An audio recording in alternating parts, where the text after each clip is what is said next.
ஆக்சுவலா ஃபர்ஸ்ட் படி ஏறும்போது கூஸ் பம்ப்ஸ் தாங்க முடியல.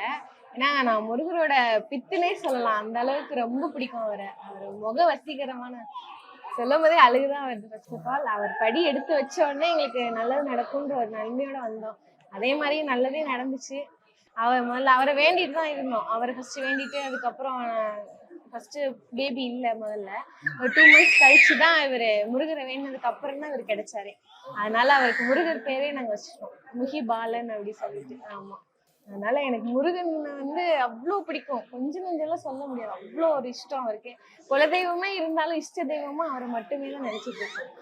ஆமா. அதுவும் ஃபர்ஸ்ட் டைம் இப்படி பார்க்கையில அப்படி அண்ணாந்து பார்க்கையில வானளவுக்கு உயர்ந்திருக்காருன்னு ரொம்ப சந்தோஷம். ஏன்னா அவர் பாலகனா தான் நம்ம பார்த்திருக்கோம். இவ்வளவு பெரிய பிரம்மாண்டமான ஒரு முருகன் அப்படிங்கும் போது ஒரு எக்ஸைட்மெண்ட் இருந்துச்சு. எப்படி ரொம்ப எக்ஸைட்மெண்ட் தாங்க முடியல. கொஞ்சம் ரொம்ப நான் பார்த்து பார்த்து குறிச்சிட்டே இருந்தேன். நான் கிளம்ப சொன்னாரு. நான் வரவே இல்லை, இங்கே இருக்கேன் அந்த அளவுக்கு சொல்லிட்டேன்.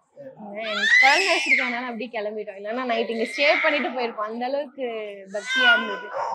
இப்ப முருகனாலதான் தம்பி வந்தான் அப்படின்னு சொன்னீங்க. அப்படி இருக்கும்போது முருகன் எந்த சூழ்நிலையில முருகன் உங்க கூட இருந்ததா நீங்க ஃபீல் பண்ணிருக்கீங்க? ஐயோ, எல்லா கஷ்டத்துலயுங்க. ஏதாச்சும் ஒரு சிச்சுவேஷன்? கண்டிப்பா. நான் ஏதோ நைட் டைம் ரொம்ப பயப்படுவேன். ஒரு நாள் செம்மையான இடி மழை ஊர்ல.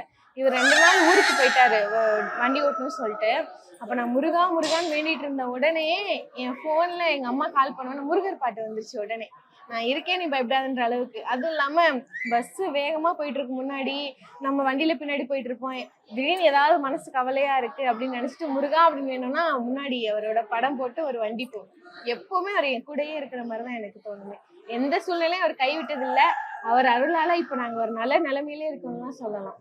முதல்ல இருந்த கஷ்டத்தை விட இப்போ ஒரு அடி என் ஹஸ்பண்டும் சரி இப்போ ஒரு அளவுக்கு கொஞ்சம் நல்லா இருக்காங்க. அவரோட அருள் தான் முதல்ல. அவர் இல்லாம எதுவுமே நடக்காது.